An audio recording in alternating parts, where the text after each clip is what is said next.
मंत्रालयासमोर एकाला आत्मदहनाचा प्रयत्न केलेला आहे। आश्रमशाळेच्या शिक्षकांचा हा आत्मदहनाचा प्रयत्न मंत्रालयाच्या समोर। शाळांना अनुदान मिळत नाहीये म्हणून शिक्षक अक्षरशः कंटाळलेत आणि 2 शिक्षकांनी आत्मदहनाचा प्रयत्न केला। या संदर्भातली माहिती आपण घेऊयात। समीर भिसे आमचे प्रतिनिधी आहेत फोन लाईन वरती।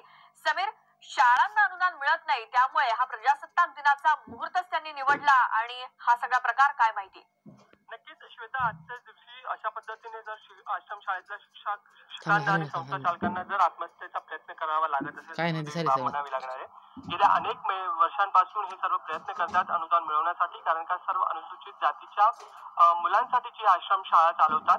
मात्र 2006 पासून यांना एकंदरीतच प्रमाणित केल्यानंतर सुद्धा यांना अनुदान मिळत नाहीये, म्हणून यांनी आज आत्महत्येचा प्रयत्न केलेला आहे। जवळपास 20 शिक्षक आणि संस्था चालक त्यामध्ये सामील होते। सर्वांना मरीनड्राइव्ह पोलिसांनी सध्या ताब्यात घेतलेला आहे।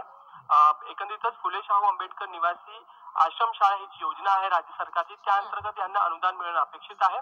मात्र अजून मिळत नसल्यामुळे हे आत्मदहनाचा प्रयत्न या सर्वांनी एकंदरीत 2 जणांनी केलेला आहे। त्यामध्ये अनेक जण या आंदोलनामध्ये त्या ठिकाणी सहभागी होते। जवळपास ह्या आश्रमशाळेवर अवलंबून राहत असलेले जे शिक्षक आणि शिक्षकेतर कर्मचारी त्यांची संख्या 5000 हून जास्त आहे। आणि यातल्याच 2 शिक्षकांनी आजच्याच दिवशी मंत्रालयाच्या समोर आत्मदहनाचा प्रयत्न केला, मात्र पोलिसांनी यामध्ये हस्तक्षेप केला, त्यामुळे अनर्थ टळला। धन्यवाद समीर, तुम्ही दिलेल्या सविस्तर माहितीसाठी। मध्ये महामार्ग प्रकल्प